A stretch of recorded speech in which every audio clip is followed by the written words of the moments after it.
Hello my dear students, previous video में हमने potassium dichromate बनाने की जो प्रोसेस है, जो प्रिपरेशन है वो देखी थी। इसके साथ ही प्रॉपर्टीज़ भी हमने बहुत ही बढ़िया तरीके से वहाँ पर डिस्कस की थी कि किस तरह से chromate ion, dichromate ion inter convertible होते हैं, है ना। प्रॉपर्टीज़ क्या होती है पोटेशियम डाइक्रोमेट की, साथ ही एक मेन प्रॉपर्टी होती है ऑक्सीडाइजिंग प्रॉपर्टी, वो भी हमने बहुत ही बढ़िया तरीके से वहाँ पर डिस्कस की थी। प्रीवियस वीडियो अगर आपने नहीं देखा है तो प्लीज़ गाइस इंपॉर्टेंट है और डिस्क्रिप्शन बॉक्स में लिंक भी उसकी गिवन है, आप देख सकते हैं। और अगर आप वो वीडियो देख लेंगे तो आपको बहुत ज़्यादा बेनिफिट मिलेगा इस वीडियो को समझने में, ठीक है, क्योंकि दोनों क्या है थोड़े से सिमिलर है, तो इसलिए अगर आप वो वीडियो देख लेंगे तो ये वीडियो बहुत ही ईजी हो जाएगा आपको समझना, ठीक है। चलिए, तो आज हम बात करेंगे पोटेशियम परमैंगनेट के बारे में, है ना। पोटेशियम परमैंगनेट की यहाँ पर हम प्रिपरेशन मेथड देखेंगे कि किस तरह से प्रिपेयर किया जाता है पोटेशियम परमैंगनेट यानी कि KMnO4 को। साथ ही इसकी प्रॉपर्टीज भी हम देखेंगे। यहाँ पर भी हम manganate ion and permanganate ion कैसे फॉर्म होता है, किस तरह से इंटर कन्वर्टिबल होते हैं, ये सब कुछ आज हम बहुत ही बढ़िया तरीके से डिस्कस करने वाले हैं, ठीक है। चलिए, तो सबसे पहले हम प्रिपरेशन करेंगे KMnO4 का, है ना। प्रिपरेशन मेथड देखेंगे कि किस तरह से पोटेशियम परमैंगनेट बनाया जाता है। चलिए, तो जिस तरह से हमने पोटेशियम डाइक्रोमेट एक ओर के थ्रू बनाया था, और वो ओर था आयरन क्रोमाइट। आयरन क्रोमाइट ओर के थ्रू हमने पोटेशियम डाइक्रोमेट बनाया था। यहां पर भी एक ओर हम लेंगे और वो ओर है पाइरोलुसाइट ओर, ठीक है, जिसका फॉर्मूला होता है MnO2, ठीक है। चलिए, तो क्या लिखा है, पाइरोलुसाइट ore is oxidized in the presence of alkaline medium and convert into potassium magnate, formula K2MnO4, ठीक है। पोटेशियम मैग्नेट का फॉर्मूला है K2MnO4। अब जो पाइरोलुसाइट ओर है ये ऑक्सीडाइज होगा किसके प्रेजेंस में, अल्कलाइन मीडियम, है ना। यहां पर आप मेटल हाइड्रोक्साइड भी यूज कर सकते हैं, और मेनली यहां पर मेटल हाइड्रोक्साइड के रूप में यूज होता है KOH, ठीक है, पोटेशियम हाइड्रोक्साइड। चलिए, रिएक्शन देख लेते हैं। क्या लिखा है, MnO2 जो कि क्या है, पाइरोलुसाइट और है, तो MnO2 हमने लिया, इसकी रिएक्शन हमने अल्कलाइन मीडियम की प्रेजेंस में की, और साथ में ऑक्सीजन भी होगा यहां पर, क्योंकि ऑक्सीडाइज कर रहे हैं यानी कि ऑक्सीजन तो प्रेजेंट होगा ही होगा। अब एक बात यहां पर इंपॉर्टेंट ये है कि ये रिएक्शन हमने लिख दी। अब यहां पर ये जो ऑक्सीजन है ये आया कहां से, तो ऑक्सीजन हम यहां पर गेन करेंगे किसके थ्रू, ऑक्सीडाइजिंग एजेंट के थ्रू। ऑक्सीडाइजिंग एजेंट के थ्रू हम यहां पर जो ऑक्सीजन है वो गेन करेंगे, और वही ऑक्सीजन यहां पर यूज करेंगे, ठीक है। तो मैं आपको बता देता हूं, यहां पर ऑक्सीडाइजिंग एजेंट के रूप में यूज होता है KNO3, है ना। एक यूज होता है KNO3 का, और दूसरा यूज हो सकता है KClO3 का, पोटेशियम क्लोरेट और पोटेशियम नाइट्रेट, ठीक है। तो दोनों ही यहां पर ऑक्सीजन प्रोड्यूस करेंगे, और ये ऑक्सीजन हम यहां पर ऑक्सीडेशन में यूज करने वाले हैं। चलिए, एक रिएक्शन में आपको बता देता हूं KNO3 की। तो यहां पर देखिए क्या होता है, जब इसको हम हीट करते हैं ना, तो KNO2 पोटेशियम नाइट्राइट, है ना, ये पोटेशियम नाइट्रेट है, तो एक ऑक्सीजन यहां पर नीसेंट ऑक्सीजन के रूप में रिलीज होगी, प्रोड्यूस होगी, और यही जो नीसेंट ऑक्सीजन है ये यहां पर यूज की जाएगी ऑक्सीडेशन के लिए, ठीक है। अगर KClO3 की बात करें तो यहां पर भी क्या होता है, एक तो KCl का फॉर्मेशन हो जाता है और साथ में ऑक्सीजन का फॉर्मेशन होता है ना। रिएक्शन बैलेंस नहीं की है, बट आपको ओवरव्यू मिल चुका है कि यहां पर जो ऑक्सीजन मिलेगी, हमें ऑक्सीजन जो प्रोड्यूस होगी यहां पर, वही हम यहां पर ऑक्सीजन यूज करने वाले हैं ऑक्सीडेशन के लिए, ठीक है। तो MnO2 हमने लिया, पाइरोलुसाइट और लिया, पोटेशियम हाइड्रोक्साइड लिया, और ऑक्सीजन की प्रेजेंस में इन दोनों की रिएक्शन हुई, तो क्या होगा, पोटेशियम मैग्नेट का फॉर्मेशन होगा K2MnO4, और साथ में वाटर एग्जिट हो जाएगा। अब वाटर तो सिंपल सी बात है, एग्जिट होगा ही यहां पर, है ना। रिएक्शन हम बैलेंस करेंगे तो, ठीक है। तो पोटेशियम मैग्नेट का फॉर्मेशन हो गया। अब सेकंड स्टेप में ये पोटेशियम मैग्नेट हम लेंगे और इसकी रिएक्शन हम एसिड के साथ में करवाएंगे, है ना। एसिड के साथ में हम पोटेशियम मैग्नेट की रिएक्शन करवाने वाले हैं, जिससे हमें KMnO4 मिल जाएगा, पोटेशियम परमैंगनेट मिलेगा, ठीक है। तो लिखा है K2MnO4 means potassium magnet is react with acid and give potassium permanganate KMnO4, ठीक है। तो जैसे कि मैंने आपको बताया K2MnO4 को जब एसिड के साथ में ट्रीट करते हैं तो पोटेशियम परमैंगनेट बनता है। चलिए यहाँ पर आयोनिक रिएक्शन मैंने लिखी है क्योंकि आपकी एनसीईआरटी में भी आयोनिक रिएक्शन है, ठीक है।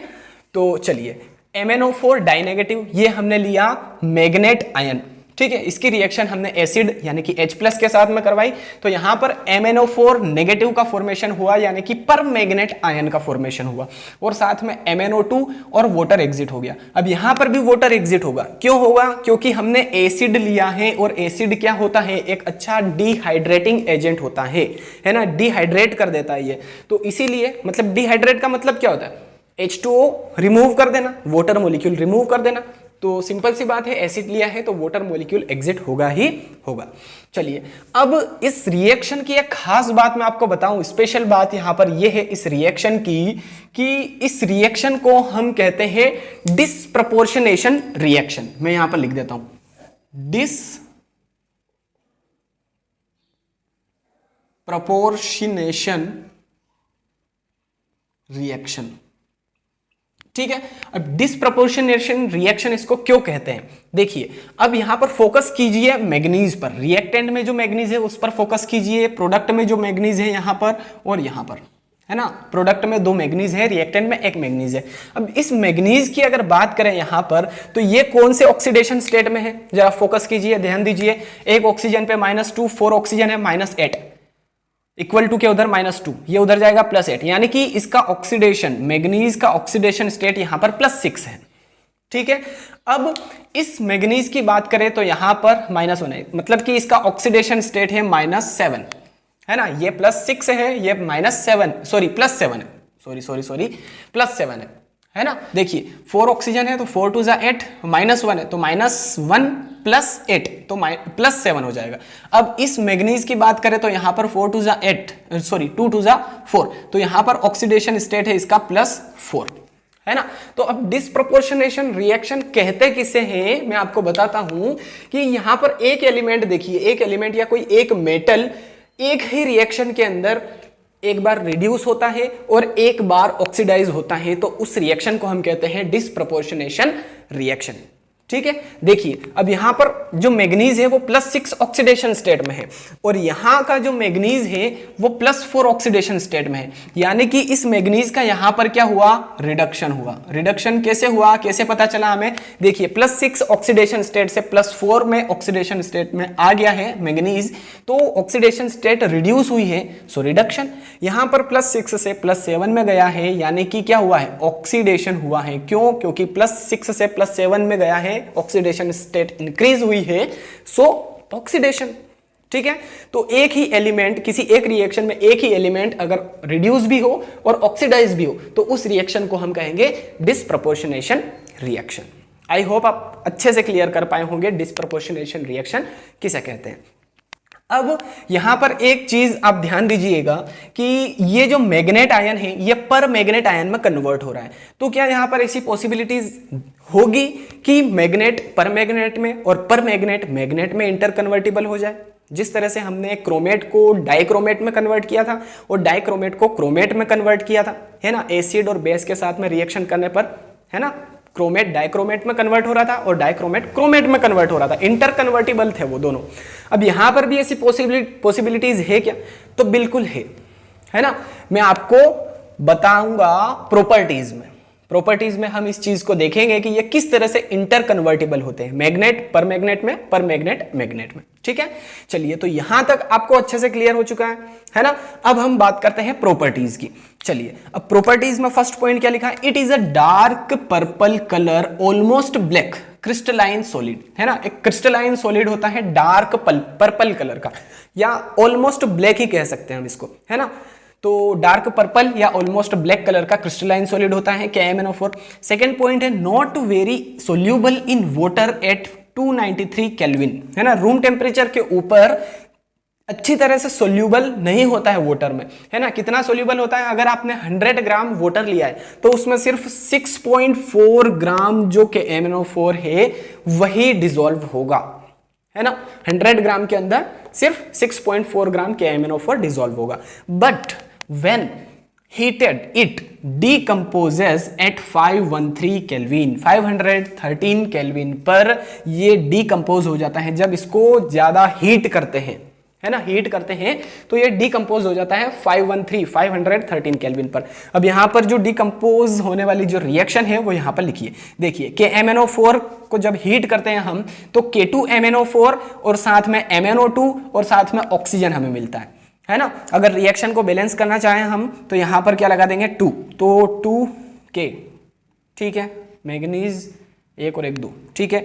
ऑक्सीजन यहां पर कितने हैं 4 6 और 2 8, बिल्कुल बैलेंस हो चुकी है रिएक्शन, है ना। तो यहां पर अब मैं आपको बताऊंगा कि किस तरह से मैग्नेट पर मैग्नेट में कन्वर्ट होता है और पर मैग्नेट मैग्नेट में कन्वर्ट होता है ना। इंटर कन्वर्टिबल कैसे होते हैं ये दोनों। चलिए तो यहां पर फोकस कीजिए। देखिए ये जो रिएक्शन हमने लिखी थी, क्या लिखी थी, MnO4 die negative, manganate ion है ये, है ना। ये क्या है, मैग्नेट है। अब मैग्नेट की रिएक्शन जब हमने एसिड के साथ में की थी, ये एसिड, तो एसिड के साथ में की थी तो किस में कन्वर्ट हो रहा था, MnO4 नेगेटिव में, MnO4 नेगेटिव में, है ना। और ये क्या है, पर मैग्नेट आयन है, ठीक है। ये मैग्नेट आयन है, ये पर मैग्नेट आयन है। अब यहां पर जो डिकम्पोज रिएक्शन है वो अगर हम देखेंगे तो यहां पर देखिए ये जो MnO4 है, ये जो पर मैग्नेट आयन है ये मैग्नेट आयन में कन्वर्ट हो रहा है ना।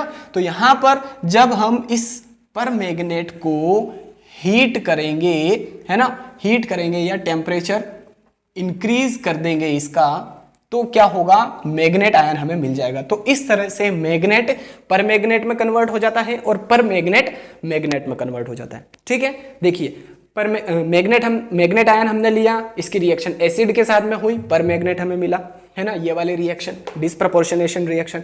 अब पर मैग्नेट आयन, यहां से हमें पर मैग्नेट आयन मिलेगा, ठीक है। तो पर मैग्नेट आयन को जब हमने हीट अप किया, है ना, टेम्परेचर इंक्रीज कर दिया, तो यहां पर हमें क्या मिल गया, मैग्नेट आयन, यहां से हमें मैग्नेट आयन मिलेगा, ठीक है। तो इस तरह से दोनों ही क्या होते हैं, इंटर कन्वर्टिबल होते हैं।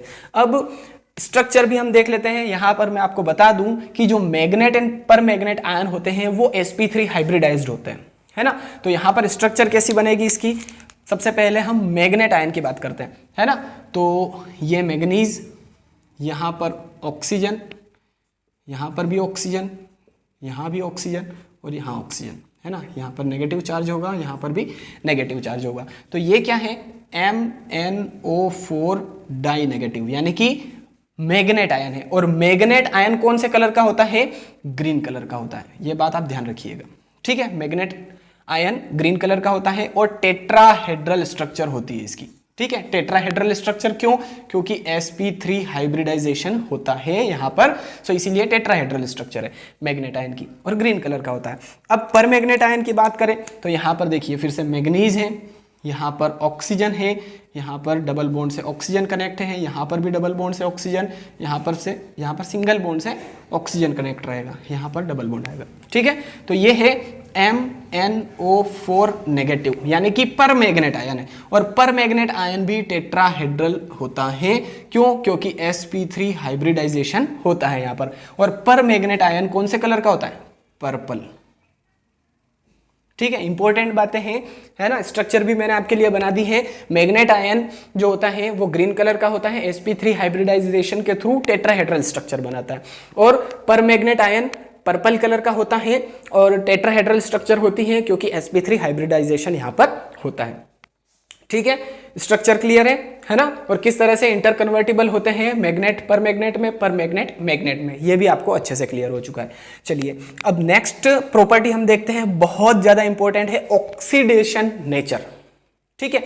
ऑक्सीडाइजिंग नेचर हम यहां पर देखने वाले हैं कि किस तरह से ये किसी सब्सटेंस को ऑक्सीडाइज करता है ना, क्योंकि स्ट्रॉन्ग ऑक्सीडाइजिंग एजेंट है। पोटेशियम डाइक्रोमेट भी था ऑक्सीडाइजिंग एजेंट और पोटेशियम परमैग्नेट भी। चलिए तो क्या लिखा है इसमें देखते हैं।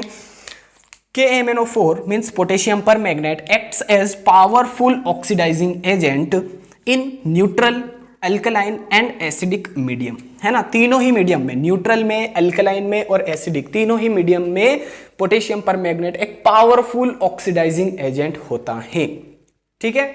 अब हम इसकी जो रिएक्शंस हैं, ऑक्सीडाइजिंग प्रॉपर्टी को शो करने वाली जो रिएक्शंस हैं, है ना, वो हम यहाँ पर देखने वाले हैं। ठीक है, तो चलिए गाइस, पोटेशियम परमैंगनेट की कुछ ऑक्सीडेशन रिएक्शंस यहाँ पर लिखी है जो आपकी एनसीईआरटी में भी है। एनसीईआरटी का क्वेश्चन नंबर 16 है ये, है ना, 8.16 एनसीईआरटी एक्सरसाइज क्वेश्चन है। तो वही मैंने यहाँ पर आपके लिए लिखी है, तो वो भी कवर हो जाएगा और यहाँ पर ये टॉपिक भी क्लियर हो जाएगा आपको। ठीक है, चलिए अब सबसे पहले हम एसिडिक मीडियम में KMnO4 किस तरह से बिहेव करता है, एक्ट करता है, वो हम यहाँ पर देख लेते हैं, है ना। जिस तरह से हमने पोटेशियम डाइक्रोमेट में भी एक रेफरेंस रिएक्शन लिखी थी और उस रेफरेंस रिएक्शन को ही हमने आगे प्रोसीड किया था, तो यहाँ पर भी एक रेफरेंस रिएक्शन लिखी है फर्स्ट वाली, MnO4 negative plus H positive. भाई एसिडिक मीडियम है यानी कि H पॉजिटिव तो ऑब्वियसली होगा ही, प्लस इलेक्ट्रॉन, है ना। अब यहां पर क्या होगा, जो MnO4 नेगेटिव है, जो परमैंगनेट आयन है,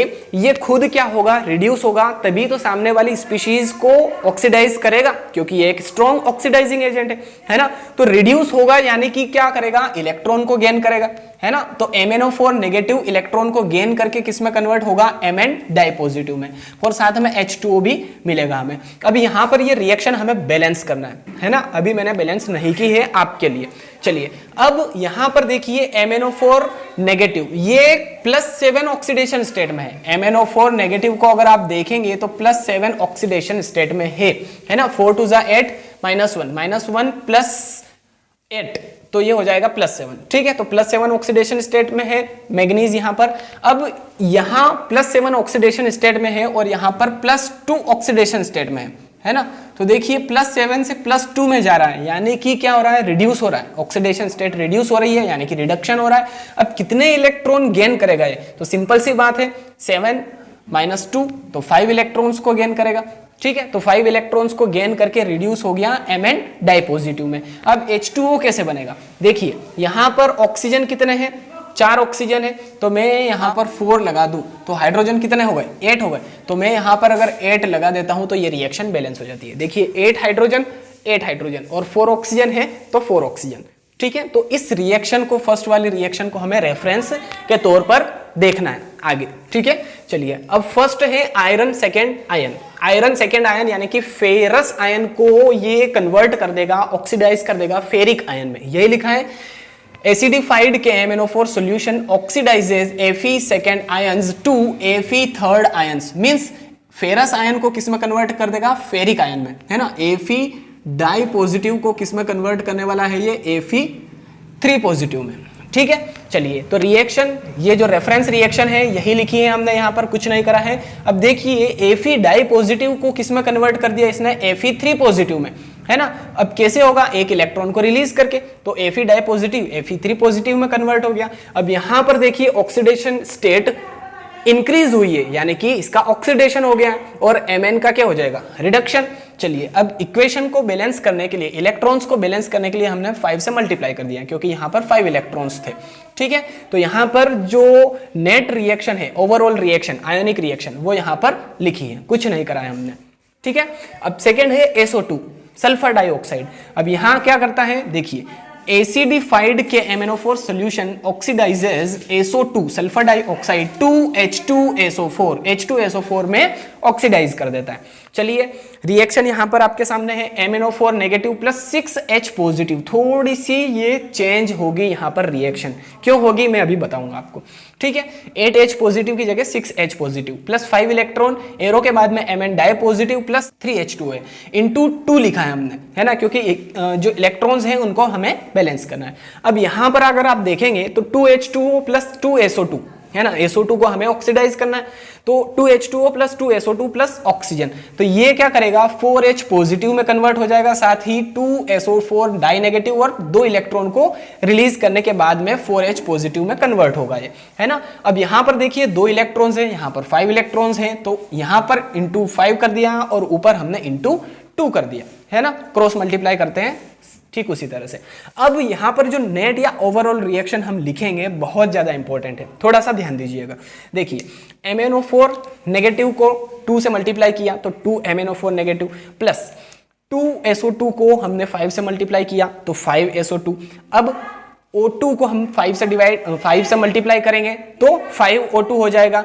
अब क्या होगा, देखिए ये 4H2O कहां से आया, 4H2O तो कहीं से कहीं तक नहीं दिख रहा है, तो कुछ नहीं करा हमने। यहां पर अगर आप देखेंगे तो 2H2O है, 2H2O को हमने 5 से मल्टीप्लाई किया तो 10H2O हो गया, ठीक है। अब यहां पर 3H2O है, 3H2O इंटू 2 हो गया तो 6H2O, तो यहाँ 6H2O, यहाँ नीचे 10H2O, तो 10H2O माइनस 6H2O, तो टोटल कितना बचा मेरे पास 4H2O। तो इस तरह से 4H2O आया है।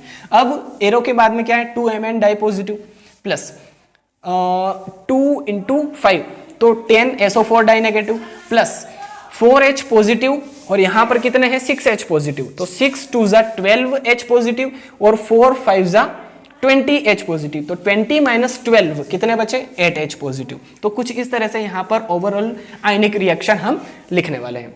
ये क्लियर है। अब नेक्स्ट है ऑक्जेलिक एसिड के साथ में या ऑक्जेलेट आयन के साथ में, क्योंकि ऑक्जेलिक एसिड में क्या होगा ऑक्जेलेट आयन होगा।